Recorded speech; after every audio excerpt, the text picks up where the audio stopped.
Welcome to What Living Means. I'm Vanessa Jasinski.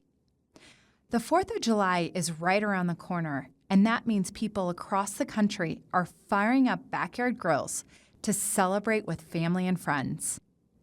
In this episode, we're going all in on the art of grilling.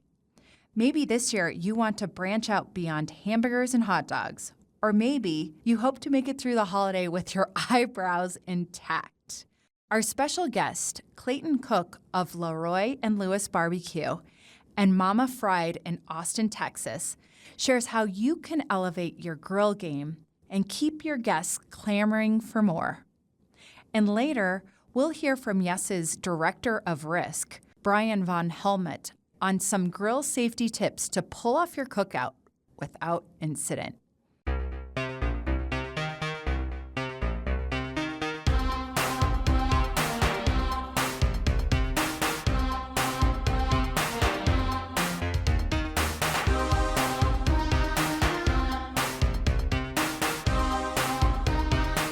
So yeah, we're right around the corner from 4th of July. We were so excited to coordinate with you, Clayton Cook of Mama Fried out of Austin, Texas, one of the coolest places, to talk about grilling and barbecue.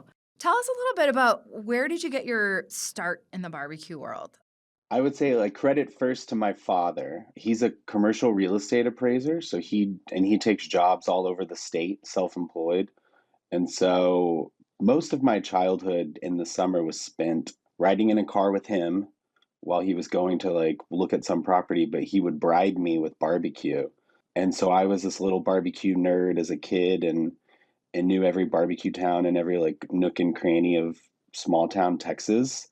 Fast forward 2017, end of 2017, I was living and working in Austin, Texas, and I was working at a restaurant and had kind of decided I wanted to make a career out of food and hospitality. I think a lot of people are probably familiar with Franklin Barbecue here in Austin. Kind of exploded like this craft barbecue revolution about 10 years ago. It felt like Austin was like the center of the barbecue universe. And I was already very passionate about it. And so I thought, I'm going to go work for one of these greats here in town since I'm here. So I left the restaurant I was at, and I was lucky enough to get hired at LeRoy and Lewis Barbecue, a food truck in South Austin, quick plug, opening a brick and mortar in South Austin at the end of the year. But the pitmaster there, Evan LeRoy, and kind of the assistant pitmaster, Bradley Robinson, they were already reputable. They had been cooking barbecue for years and were part of this new food truck that was trying different things. And I was lucky to get hired there in the early days and kind of got my hands on everything, got to cook so many different methods of barbecue, and was introduced kind of to all these different people in the barbecue world. And so I guess it's been 6 years now, a little over 6 years now, that I've worked with them and been able to just kind of make it a major part of my life. That is awesome to be passionate about something, to grow up with it, and then to do that as a career is just awesome. And, it is interesting. I watch a lot of those shows like Chef's Table and a lot of different things, and they were really talking about this whole barbecue revolution. Yes, yeah. And that Austin is really the center of all of it. How can you even differentiate yourself when you're in a place like in Austin, Texas, where you have so much competition? Yeah, that's a great question. Specifically to Central Texas style barbecue, it's always been this classic. They call it the Holy Trinity. Hmm. And so it's brisket, ribs, sausage. And in some ways too, that carries over to the sides where it's like potato salad, coleslaw, and beans. And you're right, and it's very simple. A lot of times it's just salt and pepper that you're gonna season the meat with and oak wood. So why I was so excited to work with LeRoy and Lewis was Evan LeRoy's a trained chef. He had cooked in kitchens in New York, and he has this a palate and a curiosity, I think, about the culinary world. And so we do non-traditional cuts of meat. So we don't Mm-hmm. have brisket every day. We only sell sliced brisket on the weekends, which for the first few years was a battle. But instead we have beef cheeks, which is a lot of times people are going to have that as barbacoa. But we trim out the beef cheek until kind of the medallion, the nice, it's almost like a palm-sized brisket. And then we smoke it and then confit it in its own beef tallow.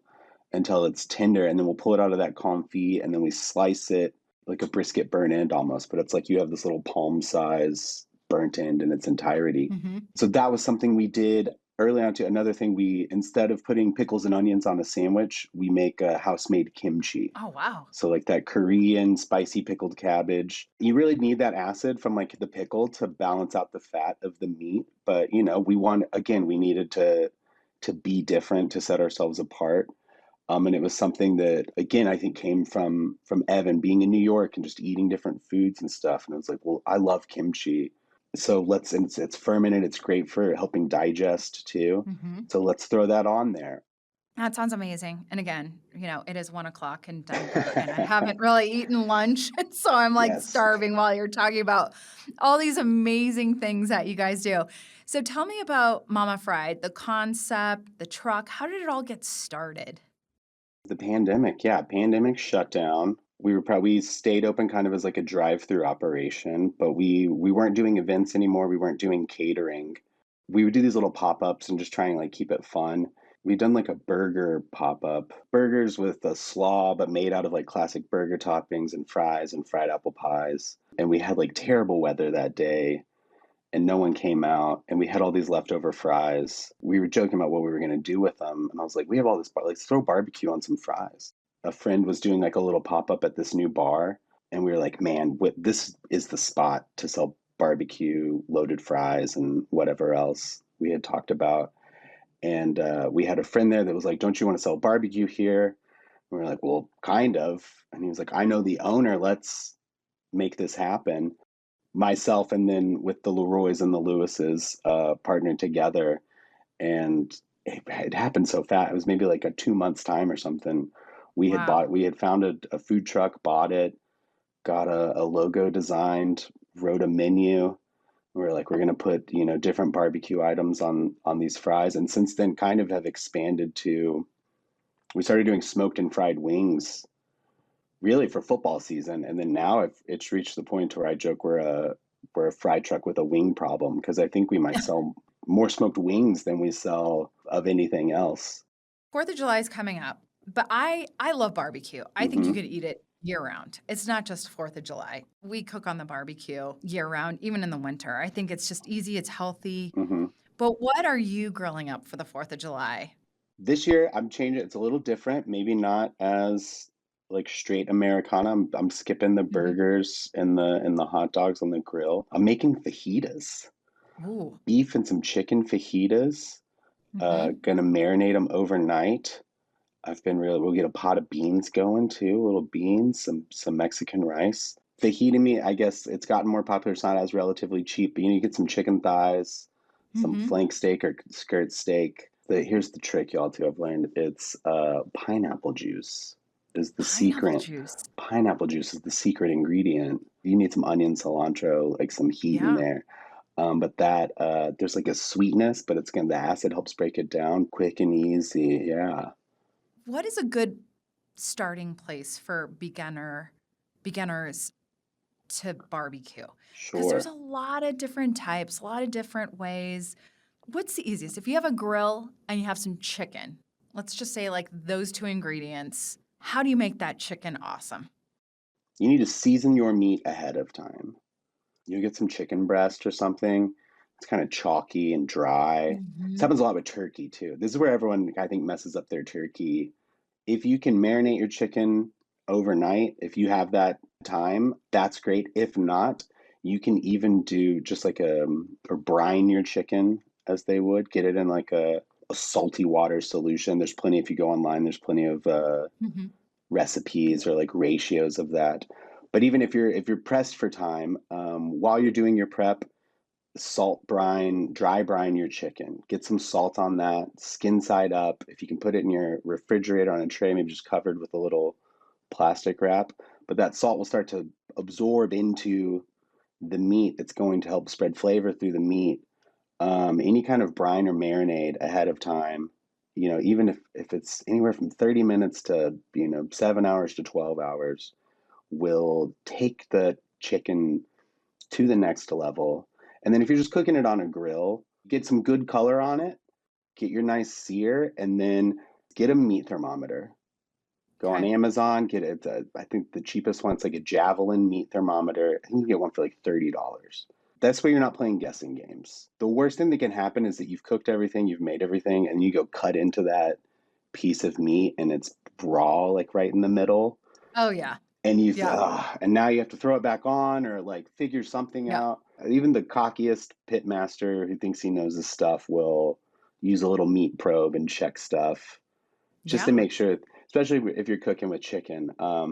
But have that, yeah, sear it, get a good color on it, and then if you need to move it to an indirect heat space, somewhere, you try and keep your coals onto one side of the fire, or maybe only turn your propane on for like half of your grill, but get that good Hmm. color, and then if you need to continue cooking it more, you can move it off to the side, but have it still coming up to temp. And if you have that meat thermometer, you're going to know when your Yeah. chicken, your pork, your beef, or whatever is at the temp that you want it. So I know a lot of people are probably cooking, obviously, chicken and hamburgers. So hamburgers, I always struggle with hamburgers, but I love my hamburgers well done, like a hockey puck. I know Okay. that's really bad. It's really not a hockey puck. I don't want it too like charcoaly, but I like it where there's no pink. And Okay. my husband likes it pink in the middle. I just can never get that right. And I can't get the good sear. Maybe I turn it too quick. You're either flipping too fast or you're not getting a hot enough fire to get that good sear. Well, I would say for you, for your preference, the hot thing with hamburgers right now is the smash burger. Okay, what's a smash burger? Tell me how this works. You're gonna make quarter pound of like ground beef into like a ball. You can't do this like on a grill grate. Okay. There's like that Blackstone kind of camp cooker that's like the flat Mm-hmm. griddle, or Yeah. you can even get these griddle surfaces for a grill to put over the grates. But you kind of want a flat like cast iron or iron surface, Mm-hmm. um, and like a press or like one of those nice flat spatulas. You're gonna smash it down, and the goal of it is that you want to really come with like charred, crispy edge, Mm-hmm. and you're gonna smash it down, and it's a quick cook time because you're gonna get like a thin burger and like Yeah. one flip. But the idea is to cook it all the way through because it's not cooking for very long, and there's not going to hardly be any pink. I think there's something called like Oklahoma style or Oklahoma City style where you would Mm-hmm. put some onions down on the grill first, let them start to caramelize, and then you'll smash your burger into the onions. That sounds amazing. And then you give it a few minutes on each side, you give it a flip, and then you have your caramelized onions almost like pressed into the patty. After you flip, you'll get some cheese down. I really love that too, because then it's also, there's no guessing. There's no asking around at the cookout, like how well, do you want your burger medium Yeah. well, this or that. You're gonna be able to cook them faster. You're just cooking them until they're done. And then it's a matter of like the growing boys or the bigger eaters. You can stack two or three of these patties because they're so thin. So I think it's that press. That press really helps. The press is going to help too. The press is definitely, you're Okay. going to help get good, like even heat dispersion across the whole Yeah. surface. Okay, so what kind of smoker or grill do you recommend for a novice? It sounds like you were talking about that Blackstone grill. I do love those kind of those camp grills. Those are Mm-hmm. great. I think they're maybe like a little easier to maintain. I think if you can get propane and you're a novice, it's maybe the better one to start with because you can just turn a dial kind of to control your flame, control your temperature. Yeah. Your startup time's a lot easier versus if you're getting charcoal. You Mm-hmm. gotta light the charcoal, maybe have a charcoal chimney. It takes a while for it to burn down to the right temperature. Probably a little safer too, I would It's gonna be like imagine. a little bit Yeah. safer. I think any kind of like propane grill is a great place to get started. If you're comfortable with charcoal, Weber is like the undefeated backyard grill, charcoal grill, just those, almost looks like a UFO, that circular grill. Mm-hmm. The pros to a Weber, maybe over a propane, is that you can not only grill with one of those Weber grills, but you can create smoked barbecue with one as well, which I think Yeah. people maybe don't realize a lot of times. I have a friend, he does barbecue YouTube tutorials. Bradley Robinson is behind Chud's Barbecue. He was one of the pit masters at LeRoy and Lewis when I started. He is kind of one of my mentors. I've learned so much from him. He started his own YouTube channel. It's fantastic. It's about barbecuing, grilling, and he has an entire series. It's his Weber Kettle Grill series, where he Mm. goes over burgers, chicken. He did pulled pork on it. He cooked an entire brisket on this little Weber kettle. The way that you can snake through your charcoal and have little chunks of wood, you can keep your meat off to one side. It's one of the more difficult barbecue cooks to pull off because you're finessing it. But Mhm. if you are limited in space, you have a small backyard, you have a small budget, you can get on YouTube, you can watch some of these things, you can get some of these materials, and you can make a smoked chicken that will have a different flavor profile than like directly grilling it. Or Mhm. you can take some different smaller pork cuts and do a smoked pork. You can do a brisket, a rack of ribs with these Yeah. things. If you have the patience and you like really are passionate about doing it, those Weber kettles, the versatility with like what you can cook is incredible. And then if you really are into to cooking like Texas style barbecue and you want to cook on an offset, you can go to, I guess here in Texas it's Academy, whatever the like sporting goods store is, Mhm. or the place that sells those. There's like an Oklahoma Joe or whatever these. They're kind of these national brands that'll do. It's that drum kind of cutout smoker. It's got a little firebox Mhm. attached. Yep. That's what you should learn on. I see some people, you can go now online and find these barbecue pits and smokers that cost thousands of dollars, and people think to make a brisket as good as Aaron Franklin, like I need this like $6,000 smoker and I need all these Mhm. like fancy things. And you can really go buy one of these things from outside the grocery store or the sporting goods store Yeah. and get some good wood and have a nice cut of meat and maybe go online and like do a little search on fire management. You can really pull off some excellent barbecue on those too. So tell us more about where we can see you. Mama Fried, we're in South Austin, Texas. We're currently parked at the Armadillo Den. It's a big kind of outdoor honky tonk bar. It's got a stage. There's live music every day of the week. I'm Mhm. also still, I work with LeRoy and Lewis Barbecue, which is at the food truck now is at Cosmic Coffee, still South Austin. And then we have a brick and mortar coming end of the year, going to be Emerald Forest and Stasny in South Austin, Texas. We will sometime November, December, we'll have that brick and mortar opening up. That's awesome. Clayton, thank you so much. It was such a pleasure speaking with you today. Absolutely. And yeah, I'm gonna go get some barbecue, but I don't know. Maybe there's a good place around here. I'll have to figure it out. Thank y'all for having me.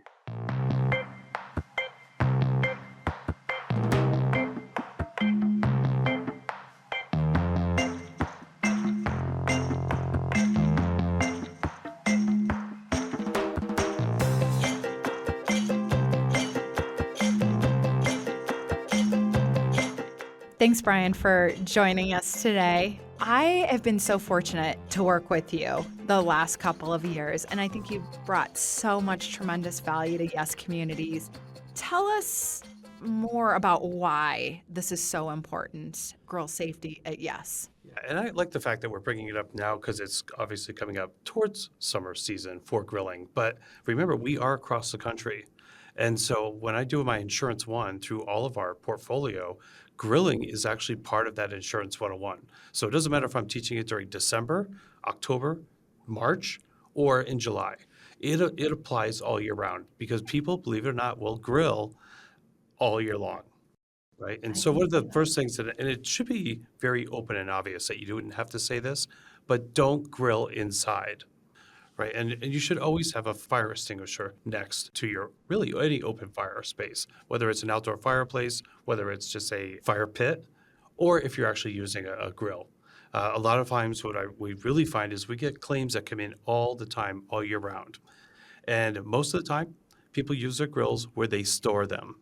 Now, for our properties, there's not a lot of storage. So if you don't have a shed to put it in, it remains on your outdoor decking.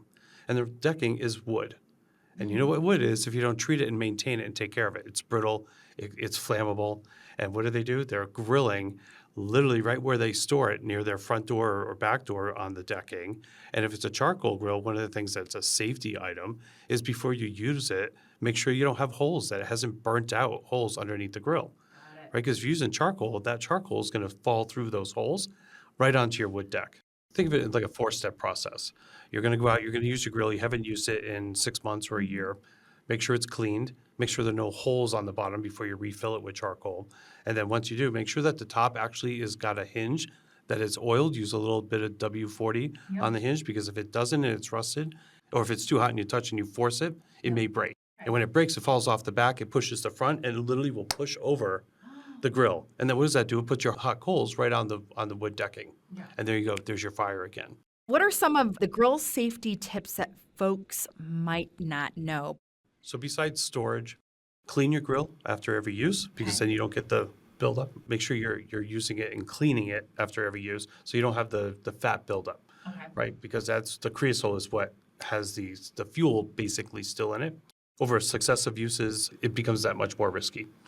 This is always a question that I've had, and not just a grill at home, but if you're up camping with your friends, what do you do with those coals? Because there have been times when I'm up camping and I'll just throw water on those coals, and it seems like it almost stokes the fire more. Yeah, because all you're doing is that water just disperses the coals further away. The coals need oxygen. That's what gets the fire going and keeps the fire going, the smoldering. So what you do is you take the dirt that's around and you literally shovel that over and then compress it. Okay. That's what extinguishes the coals. But it takes time. Like a campfire may take another 7 or 8 hours for it to actually really extinguish. So certainly pouring water on it, but don't take a bucket and just go, right? Because that's what it disperses, right? Same idea on a grill. If you have a grill fire, don't use water. It's grease. So as soon as you throw the water on it, it disperses the flames. So just close the lid. Correct. Decrease that oxygen level in there. Okay. But if you are cooking with a charcoal grill, how do you dispose of those charcoals? So once those have actually, you're going to have to wait probably a 24-hour period, in all honesty, for it to actually be completely out. But when it is, use your shovel for the grill to remove them. And I usually put them in a Home Depot bucket. And what I do is I put water in it first, then I put the ash in there. Because the water will absorb if there's a chance of an ember or something like that still smoldering, the water should put it out. So it's just an added safety measure, and it's super simple and super easy. I have just a regular gas grill, but I never turn it on because I'm always afraid of gas. Because that's an electric ignite. Yes. So much, much safer. Now, if you're using regular lighter fluid, make sure, and I've seen people do this, once you have it lit, that doesn't mean you take the can and squeeze it onto the fire, because what will happen is potentially, if the fire is hot enough, it will actually follow the stream back into the can and has the chance to actually blow up while it's in your hands. Oh, I didn't even know that. So what's the best place to put the grill to ensure safety? So I know in our communities, most people probably grill right off the deck. It's easier. You come right out and there's the grill. Is that the safest place? Absolutely not. Absolutely not. Right. Okay. In all honesty, it should be taken off of the wood decking Okay. and then put out onto the, a grass area. Number one, it should be a flat surface and not something that it's, tilted one way or the other. But, anywhere that you have that's at least 10 feet away from a wood structure. That's the normal rule.